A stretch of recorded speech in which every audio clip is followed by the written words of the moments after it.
Hello Internet, Seth Skorkowski, and today we'll begin journeying into the realm of science fiction horror with the starter set for the Alien role-playing game. Released in 2020 by Free League Publishing, this box set gives you everything you need to begin playing. Now, for the sake of full disclosure, Free League sent me this set in exchange for a fair and honest review.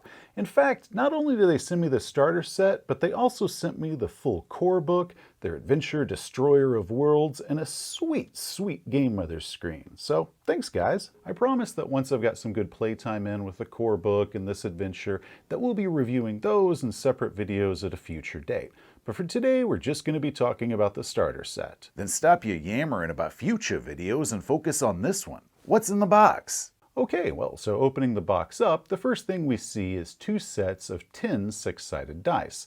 The black base dice with the 6 noted with a success symbol, and the yellow stress dice, also with the 6 noted as success and the 1s noted with a facehugger symbol.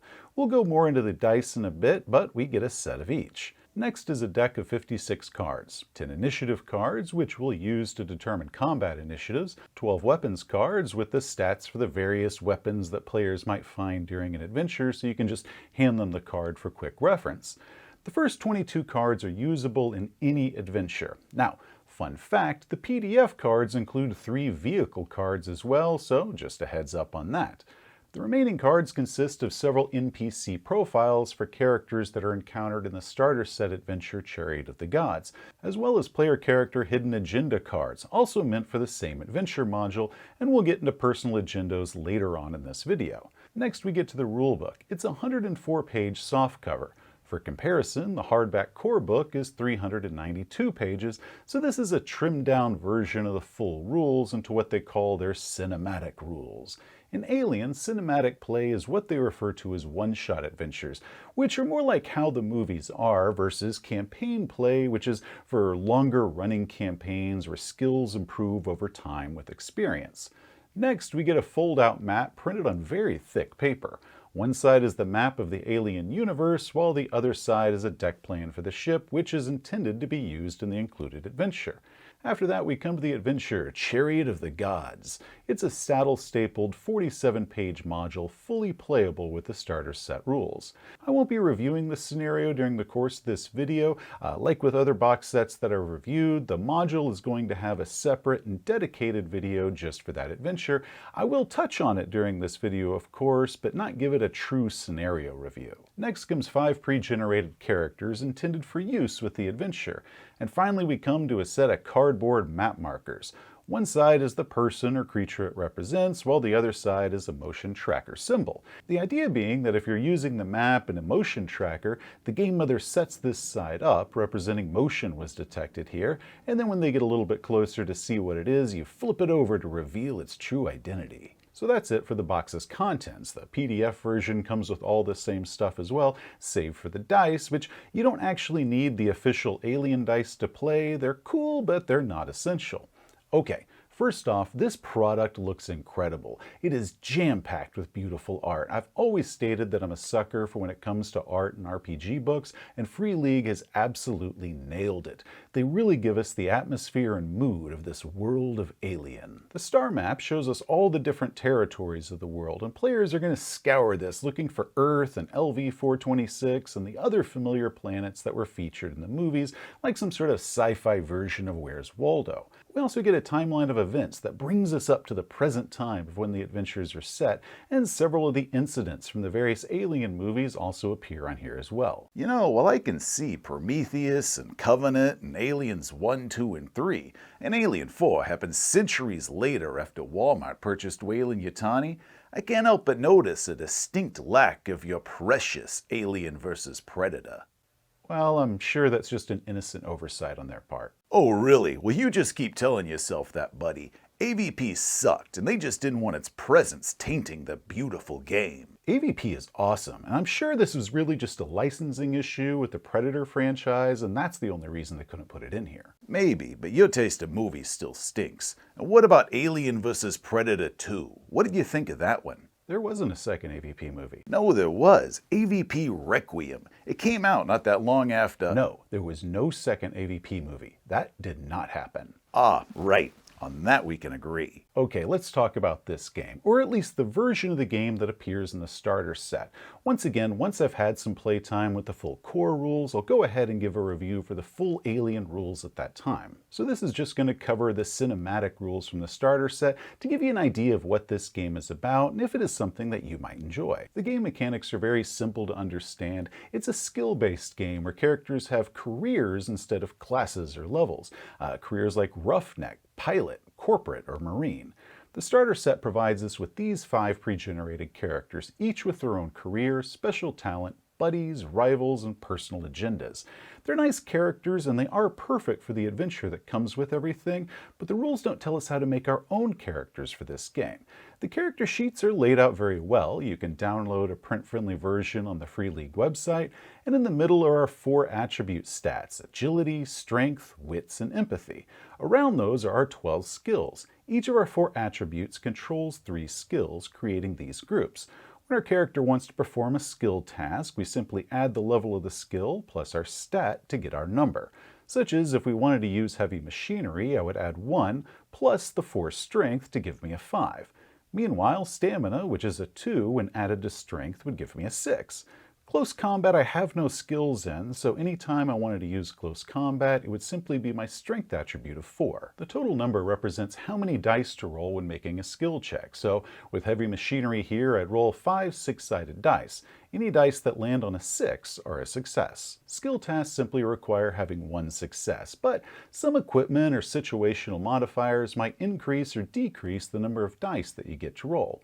If you roll more successes than is required, the additional successes can be spent on stunts, little bonuses, and each skill has different stunts that you can perform with it, such as giving a bonus to a later skill check or inflicting more damage if it's the case of combat. The alien dice mark the success face with this crosshair-looking symbol, and in the book, successes are noted with the same symbol rather than just saying 6. Whoa, whoa, whoa! You went off when Conan used to use a phoenix symbol instead of just saying D6, but you're fine with this here when you weren't fine with it in that game? I am, but first, the symbol represents a certain face that's on all the dice represented, rather than the symbol representing the dice itself.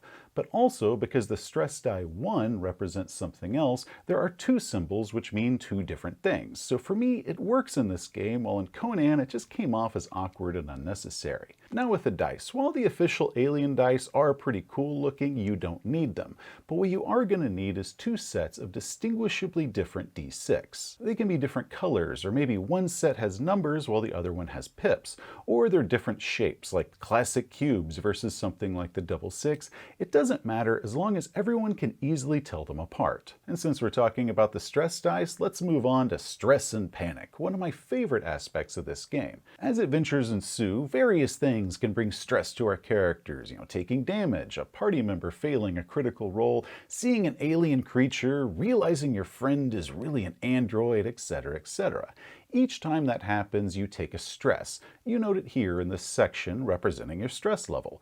Now what this means is when you make a skill check, you roll as many die as the check requires, but you add as many stress dice as your stress pool contains. So let's say you have 5 dice to attempt a medical aid skill, but your stress level is at 3. That now means that you roll 8 dice. Which is great, because your overall chance of success is better because any of those dice could come up with a 6 face. And this is meant to reflect how sometimes just a little bit of stress can push you to succeed. However, if any of those 3 stress die come up with a 1, noted as being a face hugger on the official dice, that means your character might panic. Panic is determined by rolling a d6 and adding that to whatever your current stress level is. If low, then not much is going to happen. You can still succeed at your task. Maybe you're going to empty your magazine or something like that. But on the higher end, panic negates any successes you rolled as your character just freaks out and starts screaming, "Game over, man, game over!" If a player attempts and fails a regular skill check, that player may attempt that skill check a second time, pushing the roll. However, that's going to increase their stress level by 1 anytime they push the roll.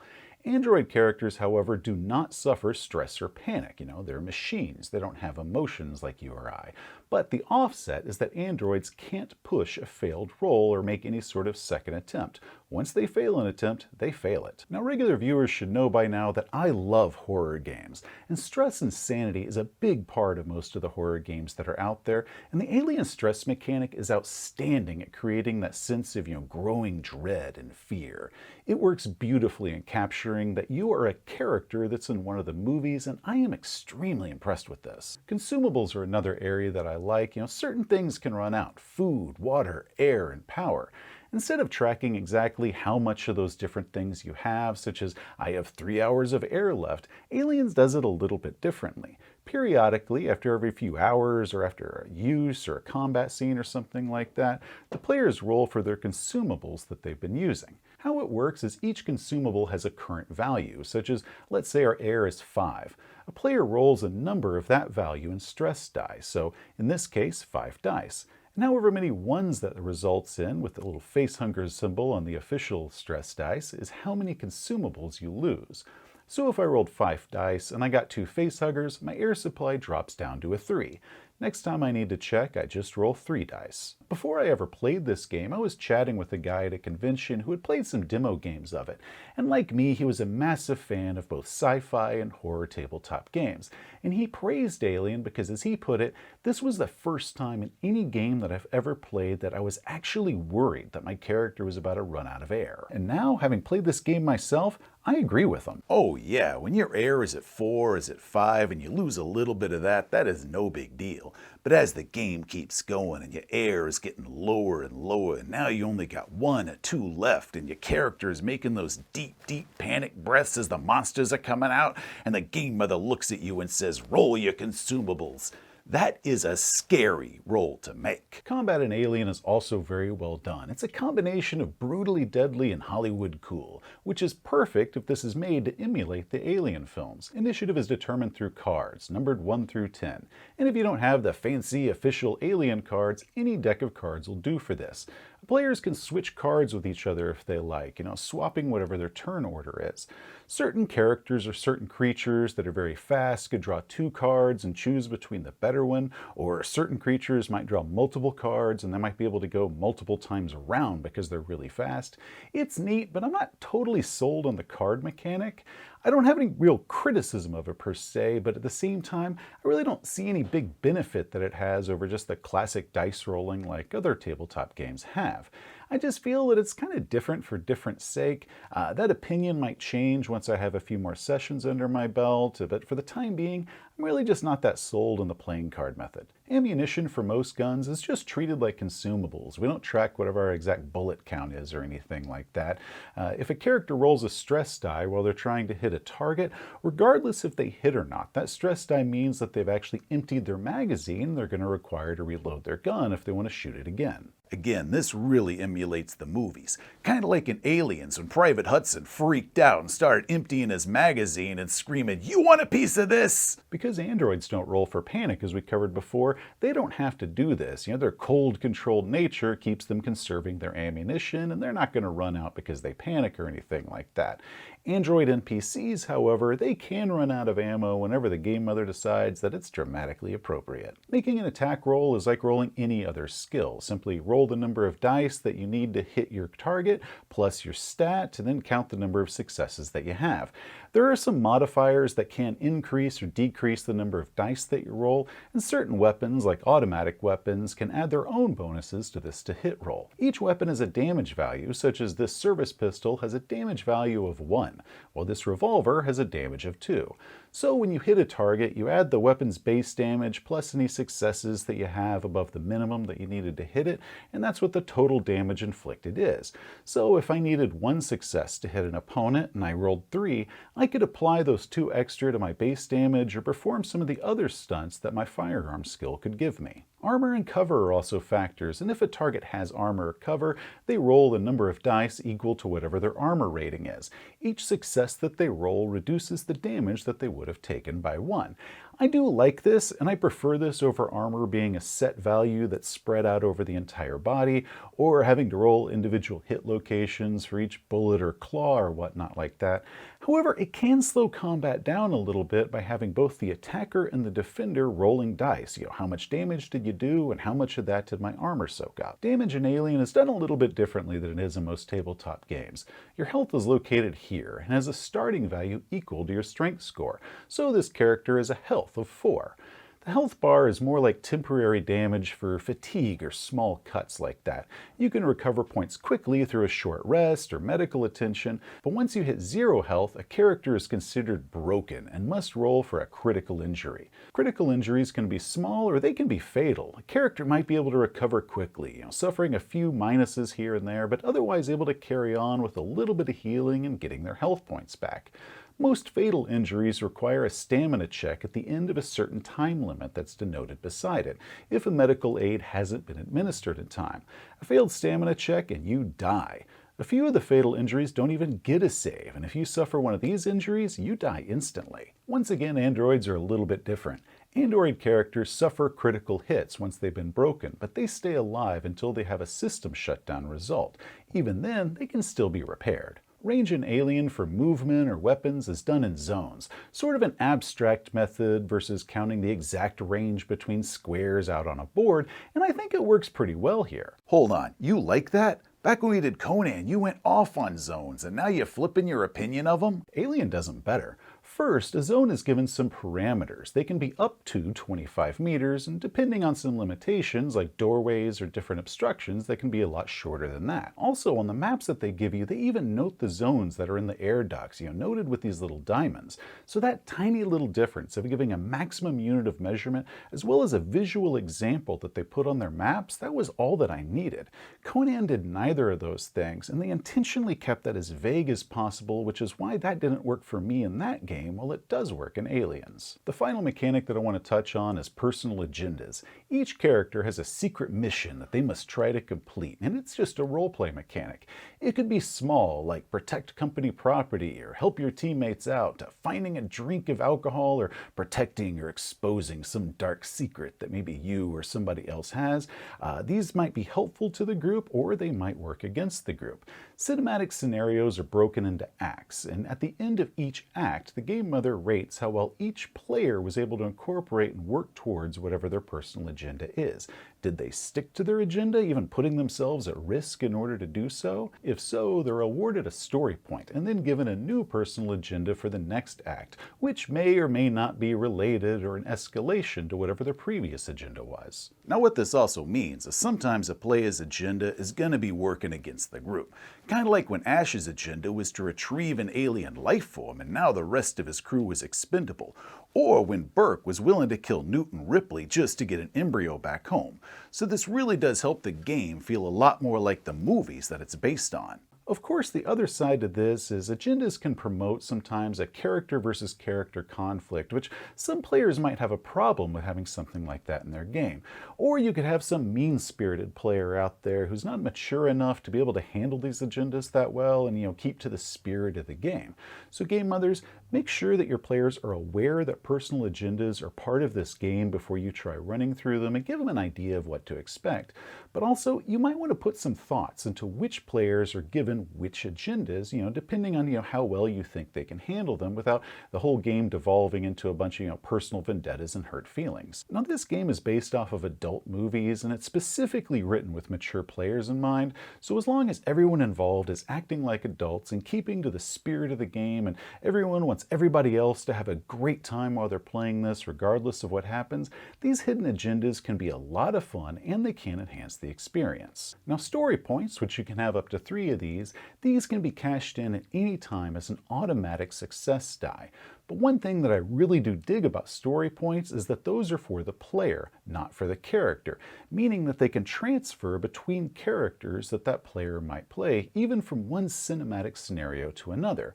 So if you were to complete the adventure Chariot of the Gods and you didn't spend all your story points in it, or maybe you got to the completion of it in that third and final act and you're awarded a story point, but you couldn't do anything with it because you're already done with the adventure, but then the group went on to play Destroyer of Worlds, which is a completely unrelated cinematic adventure with totally new characters, that player could still carry their story points over. And I really dig this mechanic here because one of the problems that you encounter when you play a lot of one-shot games is a lack of reward that you can get the players for good role-playing. So there's no skill points or experience that's offered to the characters because those characters are essentially done at the end of a one-shot. So having a reward that the player receives that can transfer between different adventures is a really nice touch. Now, as much as I've been glowing about the starter set, I do have some criticisms that I need to address. First, while the black background looks really cool on the pages, the PDF version of the books, which I purchased off DriveThruRPG, does not have a printer-friendly version of this. And I know people can tool around with the various layers in the PDF and get rid of that black background, but I don't think it should be necessary that you do that, and I'd have preferred that we had been given a printer-friendly PDF along with the regular PDF whenever it's purchased. Next, there are no character creation rules that are given to us in the starter set. All we get are these 5 pre-generated characters that are usable for the scenario, but no way to create our own new characters for any other adventures that the game mother might want to write and put their players through. Now personally, I would have liked some sort of limited character creation rules that were given to us in the starter set. Something like 3 professions, maybe with 1 or 2 talent options each, much less than you find in the core rulebook, but it's still better than nothing. Now this next portion has a few light spoilers for the adventure Chariot of the Gods. I don't think any of these are any big deal, but if you're a player who's wanting to experience this scenario completely spoiler-free, you might want to skip ahead to this time, but this is your only warning for that.